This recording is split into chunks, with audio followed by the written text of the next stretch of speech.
Hi friends, ಎಲ್ಲರಿಗೂ ದೀತೂಸ್ ಕಿಚನ್ಗೆ ಸ್ವಾಗತ.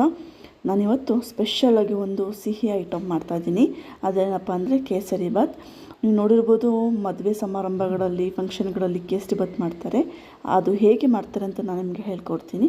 ಅದಕ್ಕೂ ಮುಂಚೆ ನೀವು ನನ್ನ ಚಾನಲ್ ನೋಡ್ತಿದ್ರೆ, ಫಸ್ಟ್ ಟೈಮ್ ನೋಡ್ತಿದ್ರೆ ಸಬ್ಸ್ಕ್ರೈಬ್ ಮಾಡ್ಕೊಳ್ಳಿ. ಮೊದಲಿಗೆ ನಾನು ಒಂದು ಪ್ಯಾನ್ಗೆ 2-3 ಟೇಬಲ್ ಸ್ಪೂನಷ್ಟು ತುಪ್ಪ ಹಾಕ್ಕೊಳ್ತೀನಿ.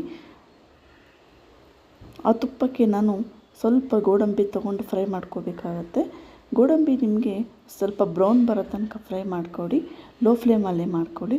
ಅದು ಸ್ವಲ್ಪ ಗೋಲ್ಡನ್ ಬ್ರೌನ್ ಚೇಂಜ್ ಆಗ್ತಿದ್ದಂಗೆ ಅದು ತೆಗೆದು ಪಕ್ಕಕ್ಕಿಟ್ಟು ಅದೇ ಪ್ಯಾನಿಗೆ ನಾನು ಅರ್ಧ ಕಪ್ಪಷ್ಟು ರವೆ ತೊಗೊಂಡಿದ್ದೆ. ಚೆನ್ನಾಗಿ ಬಿಸಿ ಮಾಡಿಕೊಡಿ. ಚೆನ್ನಾಗಿ ಅದೇ ತುಪ್ಪದಲ್ಲಿ ಚೆನ್ನಾಗಿ ಹುರ್ಕೊಳ್ಳಿ. ಲೋ ಫ್ಲೇಮಲ್ಲೇ ಹುರ್ಕೊಳ್ಳೋದ್ರಿಂದ ನಿಮಗೆ ಯಾವುದೇ ಥರ ಸೀದೋಗೋ ಚಾನ್ಸಸ್ ಇರೋದಿಲ್ಲ.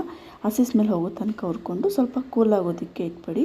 ಅದೇ ಪ್ಯಾನಿಗೆ ನಾನೀಗ ಅರ್ಧ ಕಪ್ಪಷ್ಟು ರವೆ ತೊಗೊಂಡಿದ್ದೆಲ್ಲ, ಇವಾಗ ಅದಕ್ಕೆ 1.5 ಕಪ್ಪಷ್ಟು ನೀರು ತೊಗೊಂಡು ನೋಡಿ, 1.5 ಕಪ್ಪಷ್ಟು ನೀರು ತೊಗೊಂಡಿದ್ದೀನಿ. ಅದಕ್ಕೆ ನಾನು 1 ಟೇಬಲ್ ಸ್ಪೂನಷ್ಟು ತುಪ್ಪ ಹಾಕ್ತಾಯಿದ್ದೀನಿ. ಅದು ನೀರು ಚೆನ್ನಾಗಿ ಕುದಿಬೇಕು ತುಪ್ಪದ ಜೊತೆಗೆ. ಅದಕ್ಕೆ ನಾನೀಗ ರೋಸ್ಟ್ ಮಾಡ್ಕೊಂಡಿದ್ವಲ್ಲ ರವೆನ ಹಾಕಿ ಮಿಕ್ಸ್ ಮಾಡ್ಕೊಳ್ತೀವಿ. ಚೆನ್ನಾಗಿ ಮಿಕ್ಸ್ ಮಾಡ್ಕೋಬೇಕು. ಈ ಪೇಸ್ಟ್ ಏನಿದೆ ನೀವು ಕಳಿಸ್ತಾ ಅದು ಗಟ್ಟಿ ಆಗ್ತಾ ಹೋಗುತ್ತೆ. ನೀವು ನೋಡ್ತಾ ಇರ್ಬೋದು, ಈಗ ಗಂಜಿ ಥರ ಇದೆ ಅದು. ನೋಡಿ, ಹಿಂಗೆ ಮಿಕ್ಸ್ ಆಗ್ತಾ ಸ್ವಲ್ಪ ಗಟ್ಟಿ ಆಗ್ತಾ ಹೋಗುತ್ತೆ. ಈ ಟೈಮಲ್ಲಿ ನಾನು ಸ್ವಲ್ಪ 1 ಟೇಬಲ್ ಸ್ಪೂನಷ್ಟು ತುಪ್ಪ ತೊಗೊಂಡಿದ್ದೀನಿ. ತುಪ್ಪ ಹಾಕಿ ನೀವು ಎಷ್ಟು ಕೇಸರಿ ಬಾತಿಗೆ ಎಷ್ಟು ತುಪ್ಪ ಹಾಕ್ತಿರೋ ಕೇಸರಿ ಬಾತು ಅಷ್ಟೇ ಚೆನ್ನಾಗಿ ಬರುತ್ತೆ. ನೋಡಿ, ತುಪ್ಪ ಹಾಕಿ ಚೆನ್ನಾಗಿ ಮಿಕ್ಸ್ ಮಾಡ್ಕೋಬೇಕಾಗತ್ತೆ. ನೋಡಿ, ಇಷ್ಟಾಗಿದೆ ಸಾಕು. ಈ ಟೈಮಲ್ಲಿ ನಾನು ಅರ್ಧ ಕಪ್ಪಷ್ಟು ಸಕ್ಕರೆ ತಗೊಂಡು ಅದಕ್ಕೆ ಮಿಕ್ಸ್ ಮಾಡ್ಕೊಳ್ತಾ ಇದ್ದೀನಿ. ನೋಡ್ತಾ ಇರ್ಬೋದು ನೀವು. ಈ ಟೈಮಲ್ಲಿ ನಾವು ಸಕ್ಕರೆ ಹಾಕೋದ್ರಿಂದ ಸ್ವಲ್ಪ ಅದು ಪಾಕ ಥರ ನೀರು ಬಿಡುತ್ತೆ. ಆ ಪಾಕದಲ್ಲಿ ಅದು ಇನ್ನೂ ರವೆ ಚೆನ್ನಾಗಿ ಬೇಯುತ್ತೆ, ಇನ್ನೂ ಸ್ವೀಟಾಗಿರುತ್ತೆ. ನಿಮ್ಗೆ ಇನ್ನೂ ಶುಗರ್ ಬೇಕು ಅಂದರೆ ಇನ್ನೂ ಸ್ವಲ್ಪ ಜಾಸ್ತಿ ಹಾಕ್ಕೋಬೇಕು. ಇವಾಗ ನಾನು ಸ್ವಲ್ಪ ಆರೆಂಜ್ ಕಲರ್ ಫುಡ್ ಕಲರ್ ಹಾಕ್ಕೊಳ್ತಾ ಇದ್ದೀನಿ. ಯಾಕಂದರೆ ಕೇಸರಿ ಬಾತ್ ಅಂದರೆ ಕೇಸರಿ ಕಲರ್ ಇರಬೇಕಲ್ವ. ಸೊ ನಾನು ಕೇಸರಿ ಸ್ವಲ್ಪ ಪೌಡ್ರ್ ಹಾಕ್ಕೊಂಡು ಚೆನ್ನಾಗಿ ಮಿಕ್ಸ್ ಮಾಡ್ಕೊಳ್ತಾ ಇದ್ದೀನಿ. ನೋಡಿ, ನೋಡ್ತಾ ಇರ್ಬೋದು, ಅದು ಆಲ್ರೆಡಿ ಕೇಸರಿ ಬಾತ್ ರೆಡಿ ಇದೆ. ಈ ಟೈಮಲ್ಲಿ ನಾನು ಇನ್ನೂ 1 ಟೇಬಲ್ ಸ್ಪೂನಷ್ಟು ತುಪ್ಪ ಹಾಕ್ಕೊಂಡು ಚೆನ್ನಾಗಿ ಮಿಕ್ಸ್ ಮಾಡಿಕೊಂಡು ಗೋಡಂಬಿ ಫ್ರೈ ಮಾಡ್ಕೊಂಡಿದ್ವಲ್ಲ, ಗೋಡಂಬಿನ ಹಾಕ್ಕೊಳ್ತಾ ಇದ್ದೀನಿ.